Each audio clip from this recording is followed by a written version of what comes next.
Hello students, आप सभी का बहुत बहुत स्वागत है। आज के इस वीडियो में हम बात करेंगे पार्ट 3 की, जिसका नाम है कविता के बहाने बात सीधी थी पर। आज का जो हमारा वीडियो होने वाला है, इसमें दो आपकी कविताएं हैं। एक तो कविता के बहाने, दूसरी रहेगी बात सीधी थी पर। आज का वीडियो हमारा कक्षा 12वीं को लेकर रहेगा, जिसमें आपको वस्तुनिष्ठ प्रश्नों के साथ सभी प्रश्नों के उत्तर भी देखने को मिलेंगे। चलिए स्टूडेंट, तो हम शुरू करते हैं आज के इस वीडियो को। इससे पहले हमारे द्वारा पार्ट 1, पार्ट 2 के वस्तुनिष्ठ प्रश्नों के साथ सभी प्रश्न आपको प्रोवाइड करवा दिए गए हैं पीडीएफ के साथ। पीडीएफ आपको टेलीग्राम चैनल पर मिल जाएगा। डिस्क्रिप्शन में लिंक है टेलीग्राम चैनल की, वहाँ पर जाइएगा और टेलीग्राम को ज्वाइन कर लीजिएगा। कक्षा 12वीं से संबंधित सभी प्रकार का मटेरियल आपको वहाँ पर मिलता रहता है। चलिए स्टूडेंट, तो यहाँ पर देखिएगा पार्ट 3 जो है आपका, इसको लिखने वाले हैं कवि कुंवर नारायण। इनका जन्म हुआ है 19 सितंबर 1927 में, उत्तर प्रदेश। ये वस्तुनिष्ठ प्रश्न में आपका क्वेश्चन बन सकता है साथियों। कुंवर नारायण का जन्म कब हुआ था? तो 1927 में। कहाँ हुआ था? उत्तर प्रदेश। क्वेश्चन पूछ सकता है आपसे कि इनकी दो रचनाओं के नाम बताइए। तो इनकी रचनाओं के नाम लिख लीजिए। चक्रव्यूह, आत्मजयी। आत्मजयी जो है प्रबंध काव्य है। आगे बात करेंगे ऑब्जेक्टिव टाइप जो क्वेश्चन आपके बन सकते हैं कि शरारती बच्चे के समान खेल रही थी। तो शरारती बच्चे के समान कौन खेल रही थी? तो ये खेल रही थी बात आपका राइट आंसर होगा साथियों। कविता की उड़ान कौन नहीं जान सकता? चिड़िया नहीं जान सकती। बात बाहर निकलने की अपेक्षा क्या हो गई? पेचीदा, मतलब उलझ गई, है ना, टेढ़ी हो गई। और चलिए अब मैं आपको इसमें बताने वाला हूँ। यहाँ पर एक प्रश्न है आपका पहला वाला, उसका उत्तर बताऊंगा। बिल्कुल आपके लिए ये बिल्कुल छोटे आंसर हैं जो बनाए गए हैं। अगर कहीं पर भी पढ़ोगे तो इतना छोटा आंसर आपको नहीं मिलेगा, क्योंकि साथियों अब जो आपका ब्लूप्रिंट है वो चेंज हो चुका है। अब आपका जो चैप्टर है, चैप्टरों से आपके जो क्वेश्चन आएंगे वो मात्र 2 नंबर के आएंगे। मतलब आंसर जो देना है आपको 30 शब्दों के आसपास देना है। तो मैंने कोशिश करी है 30 शब्दों में आपके लिए उत्तर बनाने की। तो यहाँ पर पहला क्वेश्चन आप देख पा रहे हैं स्क्रीन पर। अभी मैं आप लोगों के लिए ऑब्जेक्टिव भी मैंने नीचे तैयार कर रखे हैं। ऑब्जेक्टिव भी मैं आपको बताऊँगा। वीडियो को पूरा अवश्य देखिएगा। वीडियो अच्छा लगे तो अपने सभी दोस्तों को ज़रूर शेयर कर दीजिएगा। साथ ही जो भी अभी लाइव क्लास में जुड़ रहे हैं, एक बार अपने मित्रों को शेयर कर दीजिए, लाइक कर दीजिए। और आगे भी इसी प्रकार अपडेट पाना चाहते हो तो चैनल को सब्सक्राइब कर लीजिएगा। चलिए क्वेश्चन नंबर पहला, इस कविता के बहाने बताएं कि सब घर एक कर देने के माने क्या है। ये आपका क्वेश्चन था।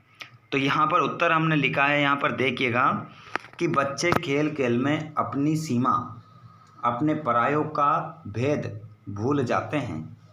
वह एक जगह से दूसरी जगह बिना विचारे दौड़ते रहते हैं। उन्हें किसी के रोक टोक की चिंता नहीं रहती है। उसी प्रकार कविता भी शब्दों का खेल है, इसका क्षेत्र व्यापक होता है। ये दोस्तों आंसर मैंने बिल्कुल बहुत छोटा बनाने की कोशिश की है और बिल्कुल सही ये आपका उत्तर है। प्रश्न नंबर 2 की बात करेंगे। तो प्रश्न नंबर 2 में आपसे कह रहा है कि उड़ने और खिलने का कविता से क्या संबंध है। क्वेश्चन मोस्ट इम्पोर्टेंट है साथियों। ये देख सकते हैं आप कि उड़ने और खिलने का कविता से क्या संबंध है। तो यहाँ पर मित्रों हम देखेंगे कि पंछी की उड़ान और कवि की कल्पना की उड़ान दोनों दूर तक जाती है। दोनों का लक्ष्य ऊंचाई मापना होता है। कविता में कवि कल्पना की उड़ान होती है। जो कविता होती है उसमें कवि की कल्पना की उड़ान होती है। जिस प्रकार फूल खिलकर अपनी सुगंध एवं सौंदर्य से लोगों को आनंद प्रदान करता है, उसी प्रकार कविता भी सदैव खिली रहकर लोगों को भावों विचारों का रसपान कराती है। ये आपका आंसर हो चुका है, बिल्कुल सरल लैंग्वेज में। आगे बात करेंगे प्रश्न नंबर 3 की। तो कविता और बच्चे को समानांतर रखने के क्या कारण हो सकते हैं। देखिए यहाँ पर कविता को और बच्चे को क्या रखा गया है, एक समान रखा गया है, तो इसका क्या कारण है। तो आइए देखिएगा, यहाँ पर कारण स्पष्ट किया गया है कि कविता और बच्चे दोनों अपने स्वभाववश खेलते हैं। जिस प्रकार एक शरारती बच्चा किसी की पकड़ में नहीं आता, उसी प्रकार कविता में उलझा दी गई बात तमाम कोशिशों के बाद समझने के योग्य नहीं रह जाती। वह एक शरारती बच्चे की तरह हाथों से फिसल जाती है। ठीक है, यहाँ पर बात करेंगे हम क्वेश्चन नंबर 4 की। क्वेश्चन नंबर 4 में आपसे कह रहा है कि कविता के संदर्भ में बिना मुरझाए महकने के माने क्या होते हैं। तो यहाँ पर इसका उत्तर देखिएगा मित्रों। उत्तर बिल्कुल छोटा बनाया है यहाँ पर आप लोगों के लिए। ये जो बनाए हैं हाथ से लिखित सभी उत्तर हैं, बहुत ही मेहनत लगती है इनको बनाने में साथियों, कहीं से टिप टाप के नहीं लिखा है। ठीक है, बिल्कुल कविता पहले पढ़ी है, उसके बाद आपके लिए ये छोटा सा बनाया है। ठीक है, देखिए कविता कालजयी होती है, उसका मूल्य शाश्वत होता है। ये जब भी पढ़ी जाती है तब पाठकों को आनंद ही देती है। जैसे सदियों पहले लिखा गया सूर तुलसी का काव्य आज भी उतना आनंद देता है जितना अपने समय में देता था, जबकि फूल जल्दी मुरझा जाते हैं और शोभाहीन होकर अपनी सुंदरता एवं अस्तित्व खो देते हैं। ये आपका उत्तर कंप्लीट हो चुका है। ठीक है, अब बात करेंगे हम प्रश्न नंबर 5 की। यहाँ पर देखिएगा क्या कह रहा है प्रश्न नंबर 5 कि भाषा को सहूलियत से बरतने से क्या आशय है, कि भाषा को कैसे बरतना चाहिए, सहूलियत है ना। तो देखिएगा कि भाषा को सहूलियत से बरतने का आशय है सीधी सरल एवं सटीक भाषा के प्रयोग से है। भाव के अनुसार उपयुक्त भाषा का प्रयोग करने वाले लोग बात के धनी माने जाते हैं। यह आपका उत्तर हो चुका है। प्रश्न नंबर 6 देखेंगे आप सभी यहाँ पर, और इस पार्ट का हमारा लास्ट क्वेश्चन है, जिसके बाद में हमारा ऑब्जेक्टिव आ जाएंगे। तो यहाँ पर देखिएगा, ऑब्जेक्टिव जरूर देख कर जाइएगा साथियों। देखिए, बात और भाषा परस्पर जुड़े होते हैं, किंतु कभी कभी भाषा के चक्कर में सीधी बात भी टेढ़ी हो जाती है। कैसे, चलिए तो इसका उत्तर जानेंगे कैसे हो जाती है सीधी बात टेढ़ी। तो यहाँ पर कह रहा है कवि कि बात और भाषा दोनों परस्पर जुड़े होते हैं, किंतु कभी कभी कवि लेखक आदि अपनी बात प्रभावपूर्ण ढंग से बताने के लिए अपनी भाषा को ज़्यादा ही अलंकृत मतलब सजा देते हैं, बना देते हैं। भाषा के चक्कर में वे अपनी मूल बात को प्रकट ही नहीं कर पाते। श्रोता या पाठक उनके शब्द जाल में उलझकर रह जाते हैं और सीधी बात भी टेढ़ी हो जाती है। बिल्कुल साथियों, साफ साफ शब्दों में आपको समझाने की इसमें कोशिश की है। क्वेश्चन देखिएगा अगला कि बात की पेंच खोलने से कवि का क्या तात्पर्य है। तो आप देख सकते हो ऑप्शन 4, बात का उलझना, बात का प्रभावहीन होना, बात का स्पष्ट होना, बात का तर्कपूर्ण होना। तो यहाँ पर आपका राइट आंसर हो जाएगा बात की पेंच खोलना, मतलब बात का स्पष्ट होना, है ना, आपका राइट आंसर हो जाएगा। ऑप्शन नंबर सी आपका करेक्ट होगा। आगे बात करेंगे, इसी कविता से मैंने सारे ऑब्जेक्टिव बनाए हैं आप लोगों के लिए कि कवि से शरारती बच्चे के समान कौन खेल रही है। तो कौन खेल रही थी, बात आपका राइट आंसर होगा, है ना। आप देख सकते हैं, इनको नोट कर लीजिएगा, बहुत ही महत्वपूर्ण है। एक भी ऑब्जेक्टिव आपका गलत नहीं होगा अगर इनको आप ध्यानपूर्वक पढ़ लेंगे। भाषा के साथ साथ बात कैसी होती गई थी, ठीक है, तो पेचीदा मतलब टेढ़ी, उलझती गई। आगे बात करेंगे, भाषा के क्या करने से बात और अधिक पेचीदा हो गई। तोड़ने मरोड़ने, उलटने पुलटने, घुमाने फिराने, उपर्युक्त सभी। तो इसमें आपका राइट आंसर होगा उपर्युक्त सभी। भाषा को क्या कर रहा था, तोड़ा मरोड़ा था, उलट पुलट करी थी, उसकी घुमाई फिराई थी, इस कारण सभी ऑप्शन आपके राइट होंगे। ऑप्शन नंबर डी आपका करेक्ट ऑप्शन है। आगे बात करेंगे हम, बात कवि के साथ किसके समान खेल रही थी। तो यहाँ पर देखिएगा साथियों, बच्चे करेक्ट आंसर क्या हो जाएगा इसका? बच्चे। आप देख सकते हैं, स्क्रीनशॉट ले सकते हैं, वैसे PDF आपको टेलीग्राम पर मिल जाएगा। कविता के बहाने कविता के रचनाकार हैं, तो यहाँ पर है कुंवर नारायण, आपका करेक्ट आंसर होगा। आगे बात करेंगे, कविता किसके बहाने एक उड़ान है? चिड़िया के। ठीक है, आगे बात करेंगे, कविता फूलों के बहाने क्या है? खिलना। आगे बात करेंगे, कविता किसके बहाने खेल रही थी? बच्चे के बहाने।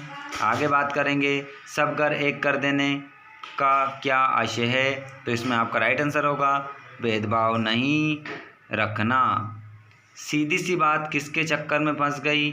भाषा के चक्कर में। ठीक है, ऑप्शन राइट ऑप्शन के साथ आपको यहाँ पर बताया जा रहा है। इन सभी क्वेश्चनों को नोट कर लेना अच्छे से। प्रश्न नंबर 12 देखिएगा, कवि किसे पाने की कोशिश करता है? तो मित्रों इसमें आपका राइट आंसर होगा बात को। ठीक है, बात को पाने की क्या करता है? वो कोशिश करता है। आगे का क्वेश्चन हम देखेंगे, बात बाहर निकलने की अपेक्षा कैसी हो गई? पेचीदा हो गई। ठीक है, अगला क्वेश्चन देखिएगा। अगला क्वेश्चन आपका है 14वां, कवि क्या करतब कर रहा था? कवि क्या करतब कर रहा था? तो यहाँ पर दोस्तों मेज पर पेंच ठोक रहा था, बात सुलझाने की कोशिश कर रहा था। तो आप सभी ने पढ़ी है कविता। ठीक है, मैं भी अभी आपको एक वीडियो बनाने वाला हूँ, इस कविता का अर्थ बताऊँगा संदर्भ प्रसंग सहित, है ना। तो आप ज़रूर चैनल को सब्सक्राइब कर लीजिएगा, ताकि जैसे वीडियो आएगा नोटिफिकेशन आपको मिल जाएगा। तो यहाँ पर कवि बात सुलझाने की कोशिश कर रहा था, है ना। ऑप्शन नंबर बी आपका करेक्ट हो जाएगा। आगे बात करेंगे हम 5वीं, मतलब 15वां क्वेश्चन है ये आपका, कि खिलौने के समान बात कवि के साथ कैसे खेल रही थी? तो बच्चों के समान, है ना। बिल्कुल ओके। जितने भी दोस्त जुड़ रहे हैं, एक बार अपने सभी कक्षा 12 वाले मित्रों को शेयर कर दीजिएगा, ताकि हम इसी प्रकार आगे भी आप लोगों के लिए मटेरियल लेकर आते रहें। सभी दोस्त अच्छे से पढ़ते रहें। बात की चूड़ी मर जाना से कवि का क्या तात्पर्य है? तो यहाँ पर हो, इसका मतलब होगा प्रभावहीन होना, है ना। बात की चूड़ी मर गई मतलब बात कैसी हो गई? प्रभावहीन हो गई, उसका कोई प्रभाव नहीं रहा। अगला क्वेश्चन, बात की पेंच खोलना प्रतीक से स्पष्ट होता है। पेंच खोलना मतलब स्पष्ट होना, कोई भी बात पेंच खुल गया मतलब स्पष्ट हो गई बात, है ना। आगे बात करिएगा, बात का शरारती बच्चे की तरह खेलना है। बात मतलब समझ नहीं आना। जिस प्रकार हम एक शरारती बच्चों को नहीं समझ सकते, उसी प्रकार हम एक बात किस प्रकार खेल रही थी शरारती बच्चे के समान, तो उसको हम नहीं कर पा रहे थे, समझ में नहीं आ रही थी। ठीक है, कविता किसका खेल है? तो कविता जो खेल होता है वो शब्दों का होता है। ठीक है, यहाँ चिड़ियाघर बच्चों का मत कर देना। कविता खेल किसका है? शब्दों का। बात सीधी थी पर मैं किसकी सहजता की बात कही गई है? ठीक है, तो भाषा की सहजता। सहजता मतलब सरलता। हमें हमेशा सरल भाषा का प्रयोग करना चाहिए, ताकि सभी लोगों को आसानी से समझ में आ जाए। चलिए आगे देखिएगा, कविता की उड़ान को कौन नहीं जान सकता? तो चिड़िया नहीं जान सकती साथियों, है ना, कि कविता भी उड़ सकती है, चिड़िया को क्या पता। आगे देखिएगा, कविता के पंख लगा उड़ने से तात्पर्य है। तो इसका जो तात्पर्य है साथियों, ये होता है कल्पना करना। कविता भी क्या उड़ती है क्या साथियों? नहीं उड़ती है, लेकिन कविता भी सब जगह पहुंच जाती है। यहाँ पर सिर्फ कवि क्या कर रहा है? कल्पना कर रहा है कि जिस प्रकार एक चिड़िया उड़ती है, उसी प्रकार मेरी कविता भी उड़ सकती है। बात बाहर निकलने की अपेक्षा कैसी हो गई थी? तो दोस्तों यहाँ पर हो गई थी पेचीदा। ठीक है, पेचीदा हो गई थी। अगले क्वेश्चन की ओर बात करेंगे हम, आडंबरपूर्ण शब्दों के प्रयोग से भाषा कैसी हो जाती है? दोस्तों ये हो जाती है अस्पष्ट। अगर हम आडंबरपूर्ण शब्दों का प्रयोग करते हैं तो भाषा हमारी अस्पष्ट हो जाती है। अगला क्वेश्चन है कि बात सीधी थी पर कवि ने किस पर बल दिया? भाषा की जटिलता पर, भावों की सरसता पर, भाषा की सहजता पर, भावों की गरिमा पर। तो बात सीधी थी, बात तो सीधी थी, है ना, इस पर भाषा की सहजता पर बल दिया गया कि भैया हमेशा हमें सरल भाषा का प्रयोग करना चाहिए। ये आपका पूरा पाठ हमने आपको बता दिया है। इसमें ऑब्जेक्टिव बता दिए हैं आपको, और ऑब्जेक्टिवों के साथ क्या बता दिया? पूरा चैप्टर के आंसर बता दिए हैं, जो आपके त्रैमासिक एग्ज़ाम व अर्धवार्षिक परीक्षा, प्री बोर्ड और वार्षिक परीक्षा के लिए महत्वपूर्ण होंगे। तो आज का वीडियो आप लोगों को कैसा लगा एक कमेंट करके ज़रूर बताइएगा। आप कहाँ से इस वीडियो को देख रहे हैं ये भी कमेंट में लिखिएगा। मिलते हैं हम पार्ट 4 के साथ, तब तक अपना ध्यान रखिएगा। God bless you all.